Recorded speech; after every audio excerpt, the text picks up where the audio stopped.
Masalah budurkan mal. Wah, itu dengan bicara belum pakai minyak aja deh.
Nastek son apa?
wa joko foga seren ban yonga jamon jego jeg alhamdulillah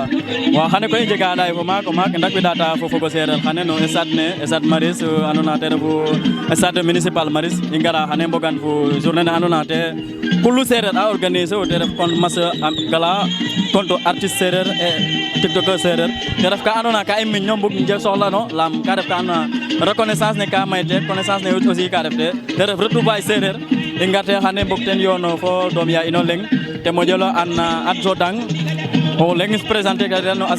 askan serer lam xu refante aga kene fiya a ñowana ñaƴan a leya cerer a fiyan a fiyan kon bismillah seigne Adama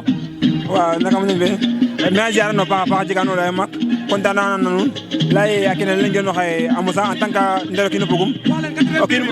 kiin moom ne nga yox o bo fa xew danga ko garida nun tamit nu la daan yo i kontaan na no baax kene koy i mbaan yo pour ka ka ne kay mboka taate fo kin sereer we pour mboka toro quoi don ter ref ka ne a jema yefen trop mais i mbangan rek inshallah xan tawa ref quoi i mbaxene dal mboka toro mbiya yo leng layo leng bo à chaque fois mu yengat na yo o kino ke ina kontaan quoi kaga dal are ka no bugana bug dal so kontaan ko nante mi dal mom kep ka ne are cereer mais tan mom machallah wa joka hena njala pa grand frère en Adama Dang initiative ne mama hatu wana première ou deuxième ou wala numa gatu gat wa initiative ne c'est la première fois c'est la première fois ngam mi mom dal bo ben jour farane Abdou Serer bi ni est-ce que c'est pas normal que il organise ben match de gala entre les tiktokers et les artistes asmana xana réussir alors que dal ya mo quoi après on tamit ajabi dam ten alame normalement war wa ko def ngam ministère parce que il faut lay def kay mbaxtane na ru mbaxtane rek xani ñu war quoi naga yumi ina def ngor ko tamit den tamit machallah anjabana une bo journée nek xana jiga wa joka hena nganjal ingal kana dom ya yo leng aussi o dom ya in kumba te ho hano xole ko ka jegu solo alam kan ñew dana bian ho siburo na kamba budit na den comme ne gorke kumba joko waaw merci nag vraiment kene moom mbégte yu nami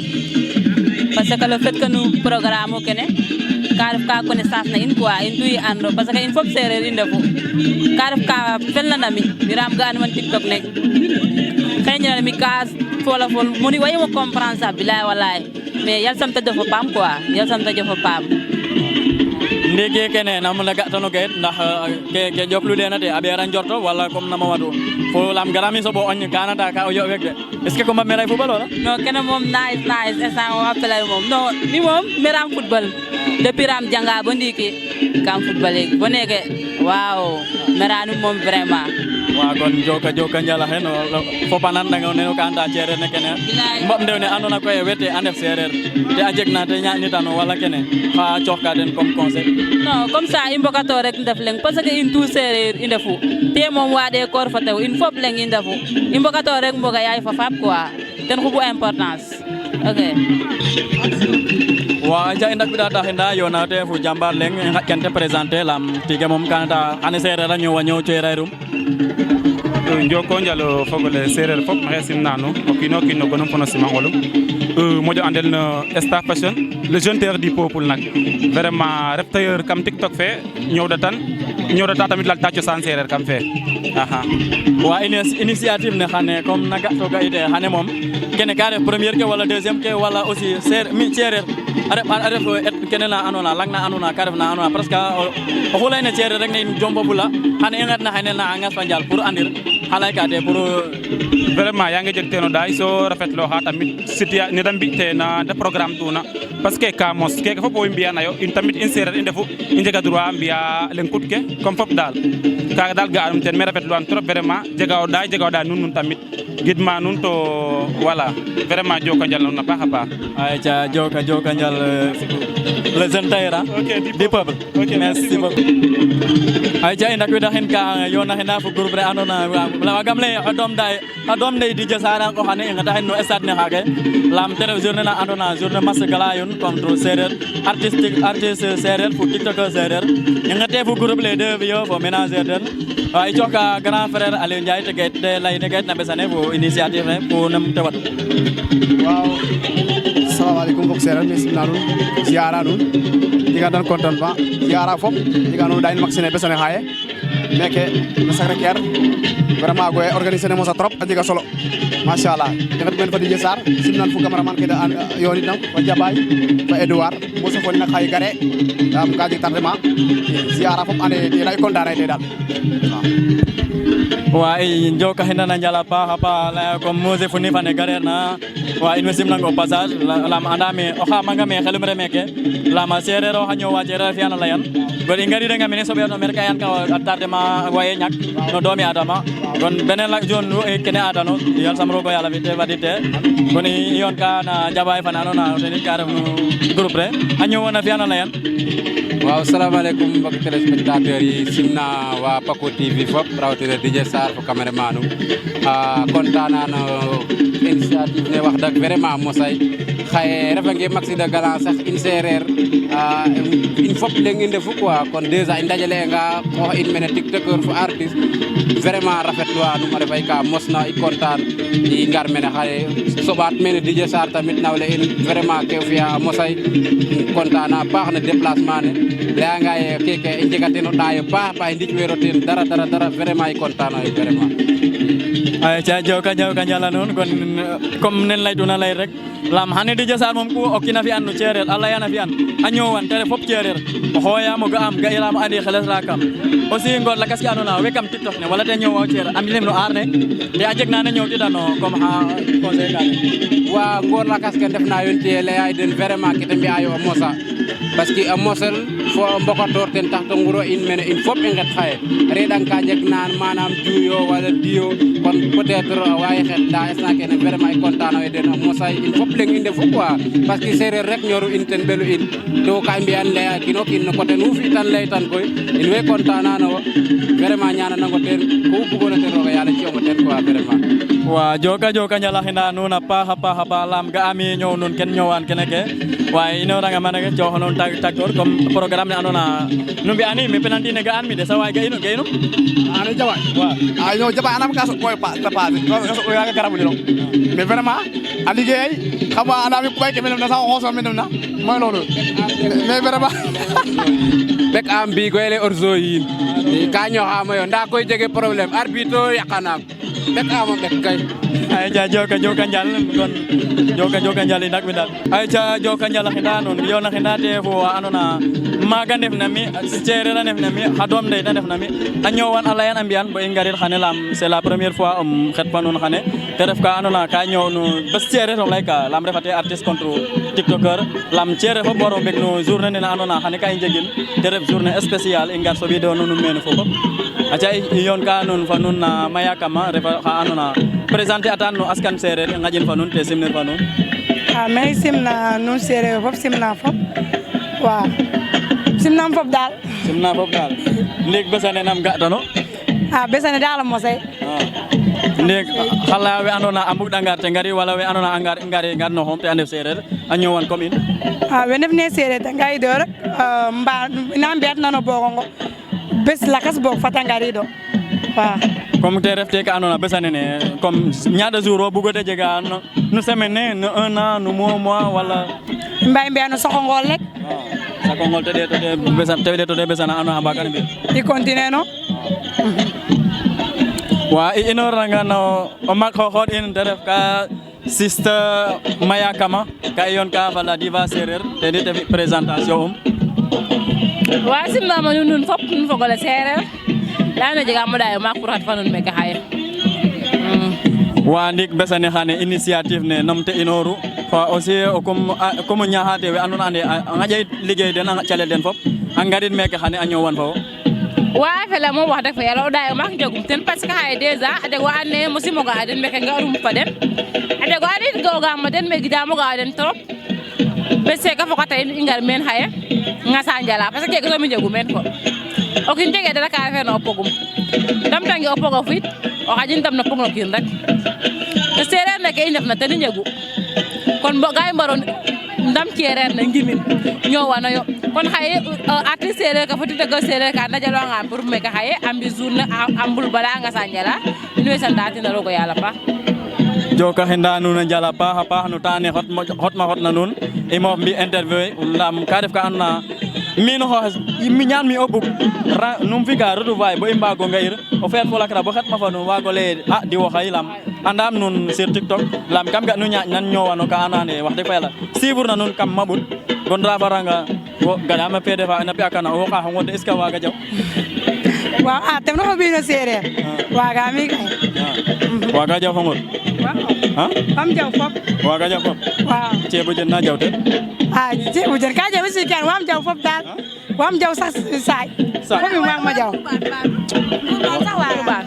wa jaw Ngurbaan ayo ba fe Ngurbaan mo wagal mo jaw mom gijar mo jaw na wagal mo jaw na jawte Ngurbaan jege jaw ko tigane ko wa ne mama refu go gati kan sit no gati kan mami so kenge ke jege problème sa bun pare naw lam kay mbiya emi Paco TV ten wa ten ñu ñew setti te ref telele andona mi fa ne mi refo sereer kam den fop tukloru mais ka joxa mom cerna andona mu cereer a xoyna fo sereer xo andona yite oranoy mu xoyna en te fo ñaalo yeng mi hay kam non mais gaga fo suñu ne def pour je den ci taxu kon sen bour lañ ja dak bi daxina fa non no wala ka soxa andona wax de fa yalla TikTok ne andani te refo kenaro andona o kenaro o gentando kamin ayon fa maya kama en hakkan maya kama présenté waaw maa ngi leen di nuyu maa di présenté sama xarit bi Aram tiktoker la nag tiktokeuse olof la waaw moom waa Touba la waaye ku mën lu muy def am talent lool ci lépp moom mooy nekk sama yaay sax ci vidéo yu bëri yi may def waaw Aram maa lay jox nga nuyoo waa gis nga tey yaa ngi ci séeréer waa tey moom maa ngi si biir séeréer yi xam nga nit moom bu fekkee xaritam yëpp ay séeréer lañ kon day daal di ñëw rek bokk te yow moom li ñu boole yaakaar na du ay foo dëgg la ma ñëw nga ubbil ma porte yëpp yaatal ma ñeme la moo waral may dégganteeg sa faj sa famille dégganteeg sa yaay te yaakaar naa démb si mujj dëgg la lépp yow la te yaa tax mu rafet kon man du ma def lu dul rek sant la ba pare di ñaan li nga xam ne man ak yéen ñoo ko bokk ñun tiktokeur yëpp ñoo ko bokk suñu borom jàppale ñu ba fi nga xam ne fa lañ teg suñu bët suñu borom eggale ñu fa inshallah te loolu lay am sax masha Allah dégg naa moom mu ne sa Touba la dégg naa mu ne moom sa Touba la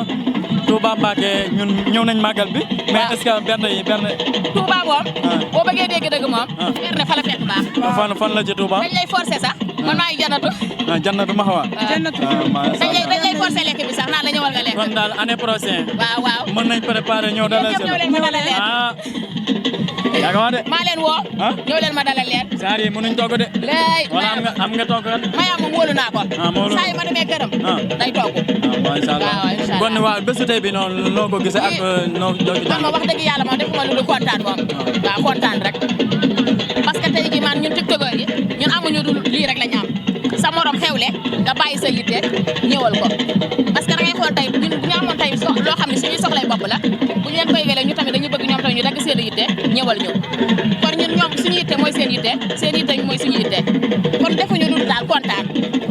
bég rek lañ def daal kontaan nga daal waaw kontaan nañ trop kon yàlla nañ continuer ba faaw amiin waay amiin léegi ñaata yoon nga ko bëgg ñu koy def chaque at wala chaque mois wala chaque semaine mënoon nañ ko def chaque fin du mois chaque fin du mois kon gars yi dégg ngeen parce que day tax ñëpp booloo doon benn su ko defee man ma mën a bokk si équipe bi sax di mën di jouer waaw parce que lii lépp dàquñu ma ko daw wallaay asim dàquñu ma ko te nga sumi remplace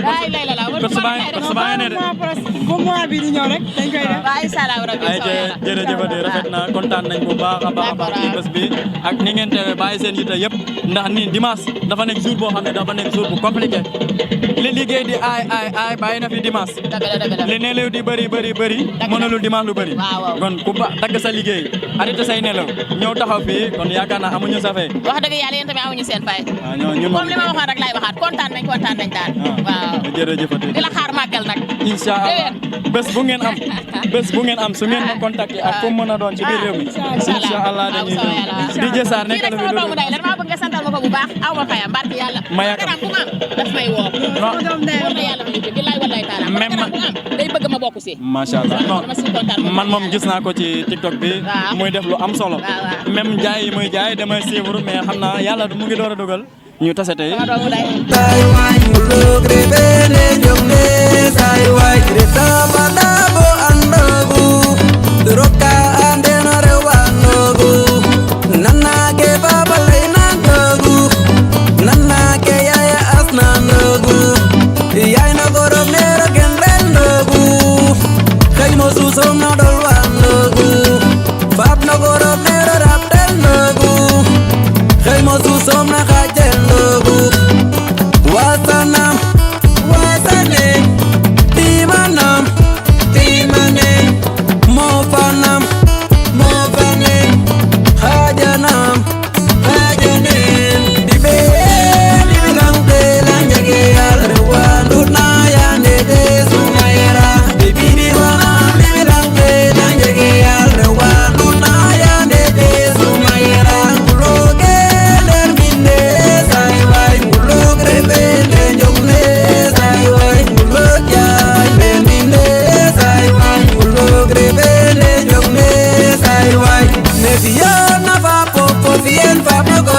Bien fab no kin me donon na ya fo donen ya na gorom woye donen ya na kin wo kay sut wa bina papes reta gen kanon binyo lagas wo kay reta nangi munya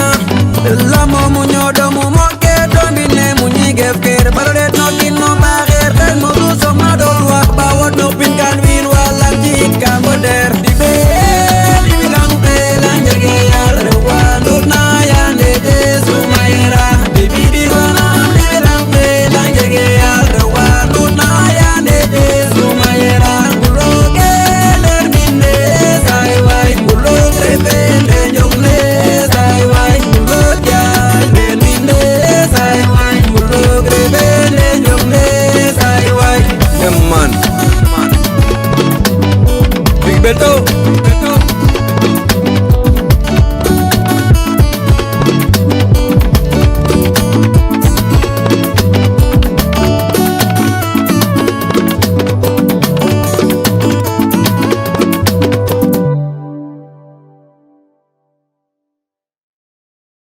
Angkanya uya, burme.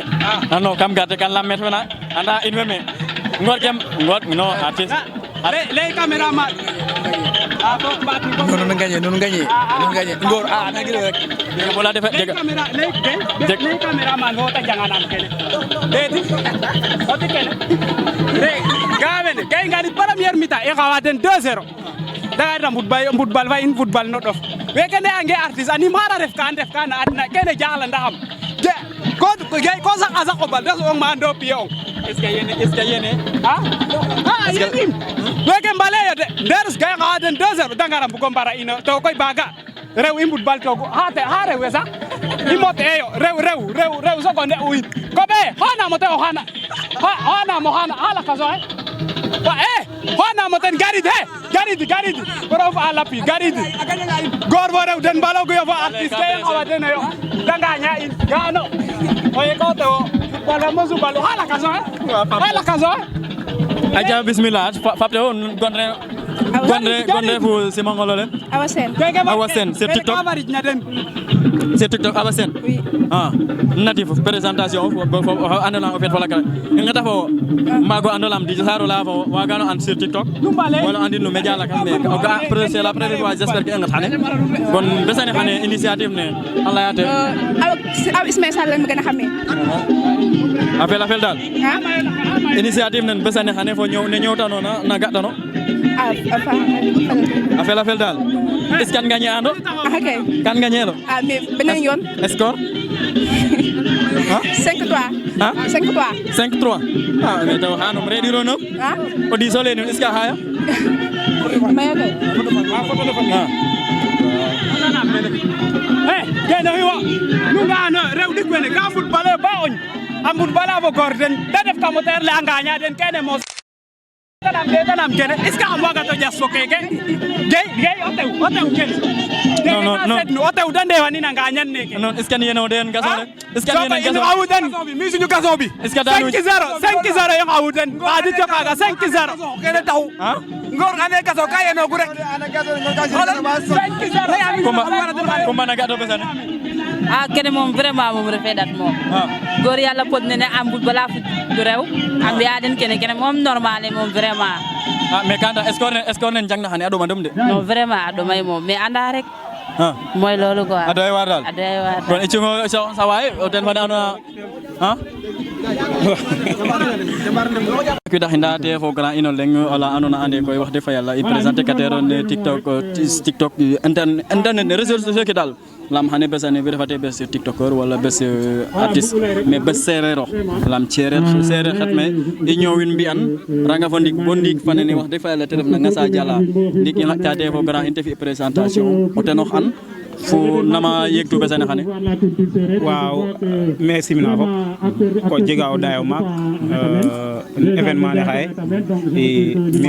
me xere ne el Mamadou Ndong Mamadou Ndong mo jelo an lerzo ndong TikTok fe lerzo ten moy wini mo ju an TikTok fe kon ngor ken nunu nget nan besane fe fu andona ñuno ñowa besane abonné on compte i andro in fop lerzo ndong waaw i jiga o dayo mak rek no événement ne xaye vraiment ke a refa ref tiga andona xaye peut-être war émission fi mais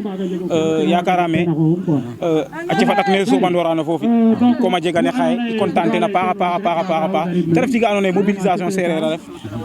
yaam xaye mene ref na we nget na mene fop sereer a ndef donc xaye i ndetandi bo ma andoona yee xaye sereer ka tatat bo ma andoona yee a yaaca arrière to xaye mobilisation waru teen bo andoona yee xaye mu laka fadna rek sereer a wara weesu o maaga machallah kon dal besane xane dal ku andona ande i mbi'anin teen fu ñoowani te lam xane le moom yakarami refe Didier Sarr refe le zone ndong fop i nget mene na jam fa salam comme après num te andona ande ten bugu chaque fin du mois wala chaque 1 an wala chaque un siècle non kene moom sañ angan anda wiin moom mobiliser wiin naage yooɓe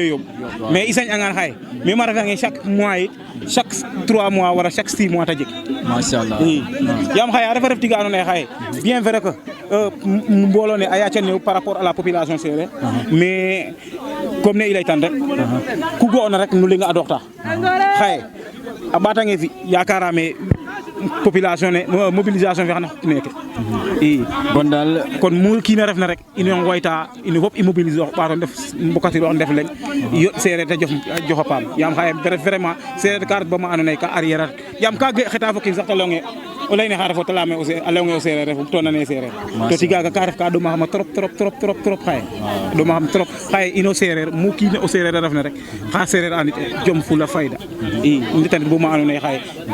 kaga i njeg inan maak wa fop xe wajoxa to xar xaye bien vrai que i ndefate ma moma na andoona yee wiin we naga ngetana caate ka mais i njega moom keek ka andoona yee xaye moyen na andoona yee xaye kiino kiin mu waagona ref waaga communiquer fo wiin we te ref réseaux sociaux ke TikTok Facebook Instagram tout donc xaye ino fop i ndam xa caaɗ i ndef ino fop i ndam teen sereer a jofa paam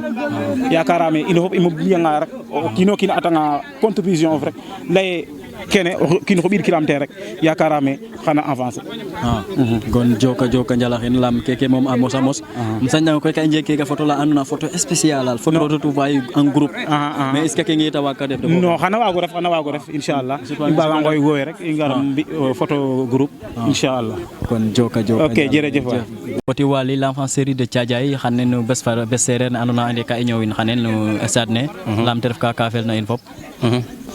giyano rek e xaye moom xaye content a paax wax dëgg yeke refe u laya rek comme ne mi leytan rek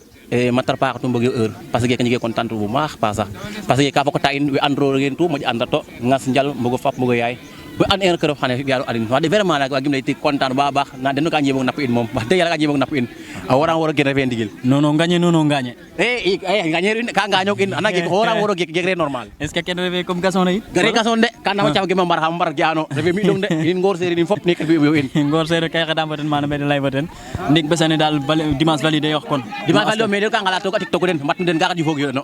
ga ay problème den quoi mais content na fop rek la nun rek c'est la petit wa rek la passer Thiadiaye sama compte be ndugé mu ngeen abonné wax de vraiment content na gis na abonné tamit ma ngi content bu baax ba di len wax rek xane ka nga soko njalaay quoi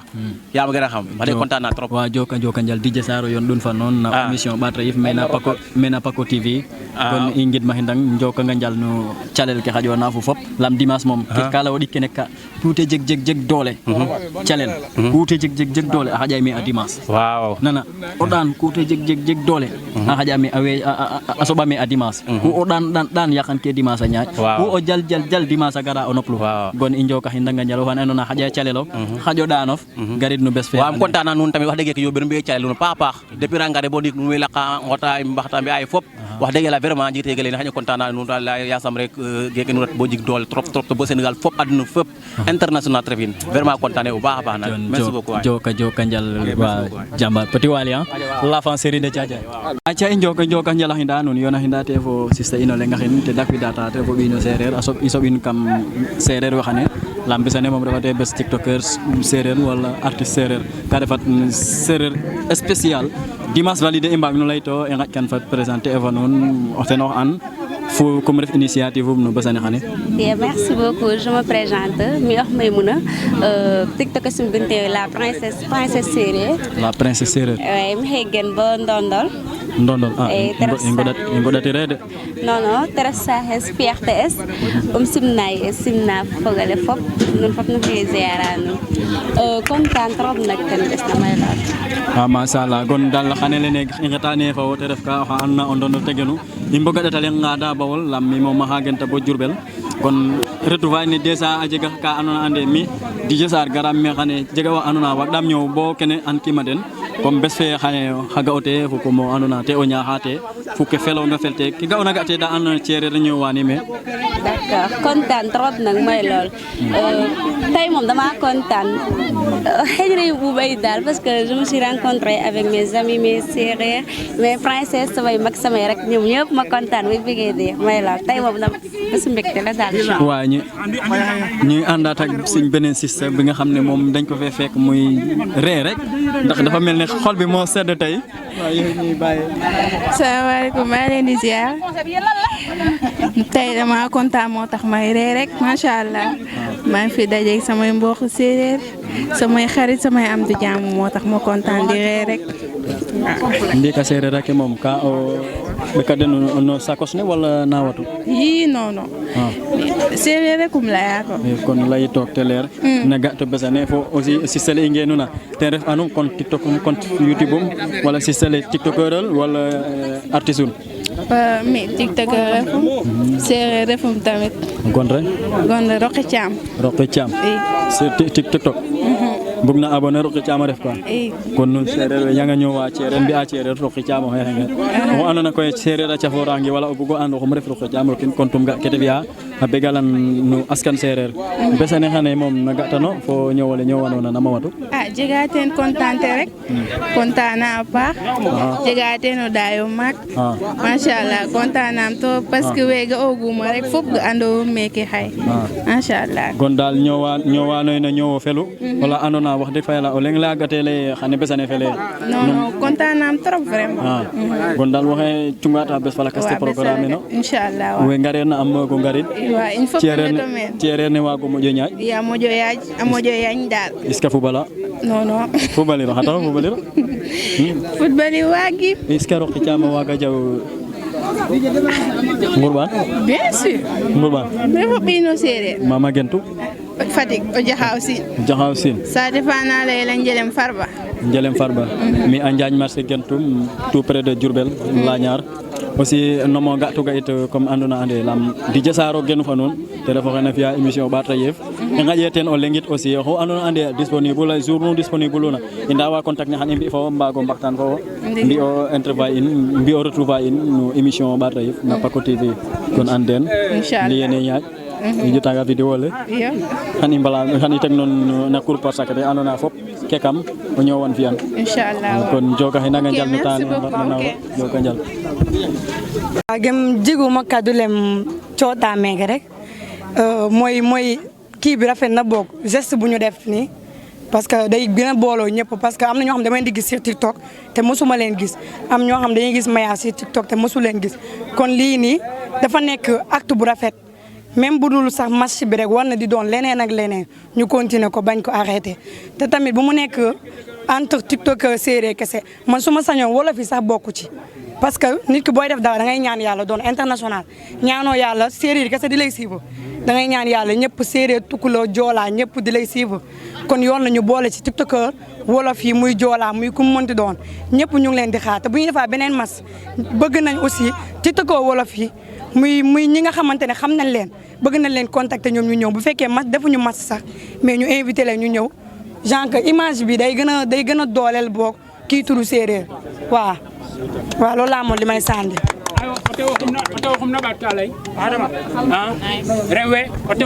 ame a faaxa a mosa a taxa i andir daal kontaanam teen daal kaaga waagamo lay teen kontaanam teen a paax xeɗa koy i ndet bo moƴo mbi lakas ka andoona yee xana moƴo jofin kene a paax te TikToker séeréer waaw ñi nga xamante ne ñooy TikToker séeréer waxuñu ne yow TikToker nga rek ba tax na nga topp son yi genre day baax tuuti ngay def concept wala ngay def loo xamante ne ñun dañ la ciy sopp di lay bëgg ak luy yee xale yi mais pas nga topp benn affaire di koy def parce que ñaan na yàlla nekkul soo waxee tiktokeur séeréer dañ leen naan tiktokeur séeréer amul parce que amuñu loo xamante ne dañ koy def boog pour nit ñi di leen di suivre bu fekkee am na 2 personnes la doon wala 3 parce que man ci ñi may suivre mën naa ñoom góor kese laay gis ñuy def ay concept kon pourquoi pas ñeneen ñu ne ay tiktokeur séeréer lañ ñu gëm seen bopp boog xëcc wolof yi luñ doon comme concept yi ñuy def ñoom ñu ñëw def ko dëggal ko ci séeréer bi def ay série weeru koor ak lu mu mënti doon tabaski ñu indi ko ci biir kii bi groupe bi tamit waaw loolu laa amul lu may sànni. on accélère. salaamaaleykum noy simna fop fogo séeréer simna fep we andoona yee den a seeto médiane mi koy kem laykate rek manam te refu ye manam o séeréer manam mosee falak quoi dontu kay soo commencé o koy mais gima meke na tapam quoi parce que o ɗeetanga rek mboolo ne garid na xane quoi tiye ndenana fi'e une semaine quoi to xane a fi'a manam ka andoona yee manam ka weesu njortees quoi um laya rek moƴo ngorgoorlooxa paax parce que kene a paam rek o jang manam koy mi artiste o refum ref niveau de Fatick Toucar mais nak a jega manam we andoona yee scène ne andoona yee oxey folna we andoona yee den ndef artiste ke ndef no xa tiktokeur axe fo ndef no lakas fo lakas ta layel TSC rek na maaga manam xano fuud manam o fuudanga ad keke anga rek xana xotin ngo me mbinof parce que ka folal waaga ay gar koy mais ten ka reta a suivre ko max la refna mana Fatick kene taxu garide quoi a war ay gar quoi parce que mi xoyum ta layame kaga rôle so quoi xam garid waaw am laya wene tamit ta moƴo ngorgorlu xa paax sen ne nuun ta moƴo ngarido Paco TV ta moƴo ngorgorlu xa ande tamit nuno tax koy ndeta paam quoi Diouroup TV tamit nu ando nuno ndef yo paam in nuno tax koy in fop il faut le quoi moƴo content fop mi kam beg yo xane bo wegimo jegim ka layma quoi merci beaucoup content quoi ok jaajëf. Bon, je pense que we mbarna lay Mansour, tu veux dire quelque chose? C'est bon? Abdou, oui, vas-y. Abdou, on faut pas ngaro ci jox et puis Kenga jege ciow. Kenga jege ciow. Mi juste voilà tentala. Kaje kam wala acinjale mel. Acinjale. Promat ka saway. Tayo. Asobanga ko yeta fiel. Oxe xijna bo kene jeg. Ten oxe gara laya pour expliquer wiin we pour continuer promotion ne ta fadma i mbadeerna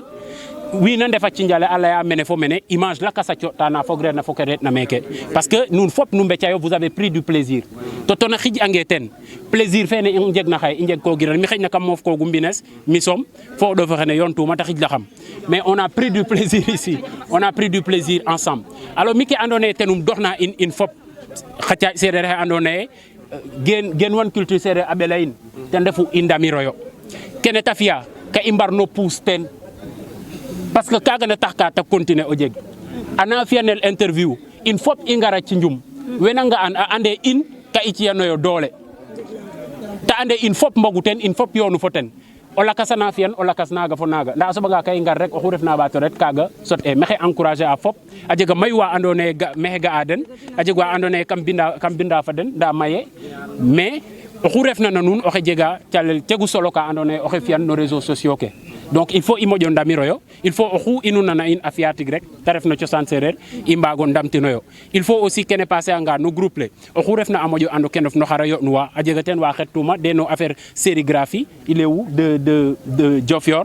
no affaire sérigraphie a yo'nuwa mi feke a jega kene concept mosan comme marque de vêtement na andoona yee in way lancer anoyo kam layne tout ce qu'on doit imprimer dans la zone de Diofior i cooɗno ten ta imprimer in donc c'est des partenariats ka andoona yee i mbagano mbi'oyo voilà donc encourager a fop je suis très content vraiment no initiative neke donc tu viens a jega ten ka ta warna lay rek et puis comme ça on t'accompagne. li nga def ni sax yombul ndax ñu bëri mën nañ ko te def. C'est bon. Voilà donc maxey simna fop mi refu Mr Accident Diouroup ref artiste séeréer kem layka koy franchement mayke parce que we njonna men alay je pense l'essentiel remercier aussi grand Malick fa séeréer bi parce que kene yoɓeer j'aime ka leyan ndiki xoyit jaɓidel ka yaaco doy war trop donc in fop i ndefanga meke kene wara ref ka andoona yee fierté ino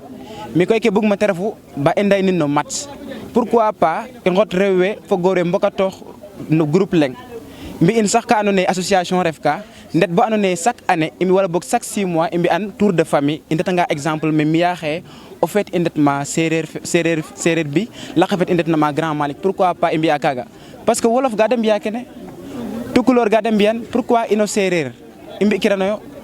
donc c'est très normal i mbaro mbaago mbi' kaaga so aussi lancer un message we andoona yee den ndefu artiste surtout artiste ke ino séeréer i ndefanga artiste fat i ingota ko in base oxna artiste séeréer ngaj lakas ke parce que imbiya c'est de la tricherie o refa nga séeréer so xica way xica xeet no lakas xaj xeetof waxina ma fa xeetof donc ino en commençant par les artistes séeréer fat i ngenu ngima qoox in wena tiktoka a top tok in parce que wena tiktoka a sañ anga sonu da tiktoka te ref tiktok séeréer donc kaga jeg kam leya remercier a fop ziare a nuun so wasnuwa nuun aussi merci beaucoup ngar ɗegan ka xamo ten mene a lang koy dara ten mo ca ɗegeno de ɗegkano mat waxa action allez waaw moxoy simna fop vraiment content na no initiative ne a jega solo ke buguma lay fop sax wen mo lay déjà au temps le mais anda me dal keke mom a refa ka andona ye ware xajela sam quoi ga i mbaro continuer ino yo content na a paax na séeréer bi no initiative ne yaam a fel angan ta moof no ruqum a fi ne i mbi'na to lancer a un appel tamit no autorité séeréer ke yaam in i mbokatoxanga to i njege xa damit na in xana ɗom trop keke événement neke xaye peut-être ne ta refna une première mais une deuxième waaga yakarame xeƴna xano kiina garid a couvrir an na in bo andoona yee dépense yoq ke sax soɓkate in teen a ɗoma trop koy o ref kam saate fa jeg problème réseau so ref kam a koɓale warooxa pour rien que o begal askan séeréer i fat i mbokatoroyo mboolo mooy doole i mbokatoranga ku i mbugna meɓ xan i meɓinoyo cikat a felanga roog o yaal oxe ku i mbugna meɓ xan i meɓinoyo fat football fe max keke i mbi'na fat i continuer noyo mais ba ta ref football soom i mba mbi lakas ka andoona yee xana ɓisiida in revenu pourquoi pas i organiser a meke xawaare a Kitar imagine toi artiste podnum ngatu meke oxu refna fang podnum a jegu da ndef Dakar i mbokatoranga i organiser tig i mba njeg teen kees na andoona yee xaye i mba ndet bo mbi teen série jege ka i mbokatoxanga bilahi jege ka i mbageerna mbi'oyo mais nak autorité séeréer ke ngir Yàlla ngari jo nu ndamit fog nuun wenu ndamta wolof ke ndamta moƴeyo in to moƴe mbaga in ke i mbi'aayo maya leyan ngiki maya feke c'est une fierté séeréer a refu comme lakas wene da ndeftuna yo maya fene imagine toi oxoy a battra ba jeg 1 million d'abonnés sur TikTok o xaga a accompagner ange a damit ange podnuma fi'ka maya fen mi imagine toi waga jangkim toko Ousmane a mat anga maya ka moƴ kano booster im gari ta booster a toko Ousmane mi mata toko Ousmane ta booster am o lakas a gari da matam booster o xaga naga i mbaru mbi i mbokatoroyo kam in i mbi'oyo projet to comme ne maya laytuna rek comme ne maya laytuna rek ga mi yen soogma commencer a TikTok kam rokim ɗeet séeréer ke fop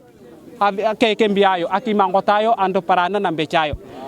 im rok ten im lay no keke moom a soɓanga keke nar mo fi TikTok kam xaj ka TikTok quoi mo fam o nana andoona yee TikTok im kam xaj nene continuer mi mais yen retuma bo roga ci yam idée yam tige itam idée yo o jegange idée ne mati oxa andoona yee comme nanina Malick fana a laya mene affaire mosaan mais a jega xam-xam fa lakas no affaire théâtre no comédie fo lakas o retanga bo ande wo TikTok ten bugono xeye ñof to o mbec rek bugo fi teen ga i o xaana a soɓanga jegiro idée lakas mba o lakas ta cooɗong concept na andoona yee waaga continuer in yaam i mbuganga ndef meen maya layaxamo ten mana wiin we ga nommer a meke meilleur influenceur nene TikTok nene fo naka mais ga'kiro ten rarement o ga'a ten séeréer à part ten ga'kiro ten no lakas o mbeconge soom o koy fa a kiima ke naam a faaxa yaam o xeeke par exemple axe a gara sut son séeréer ke fop a ngara mbi'aninoyo ten vidéo ka booster an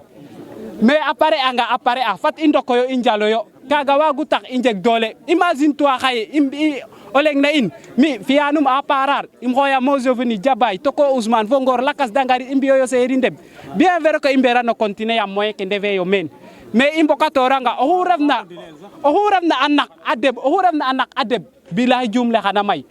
ga fiɗe leye keɓan na nene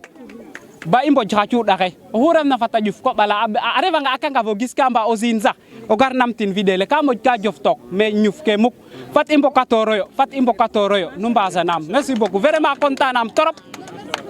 trop sax ta ref discours na aris na lool machallah leñle woyo yeringala sore to noblo wala ogar om pejan nong cici balang sikina mi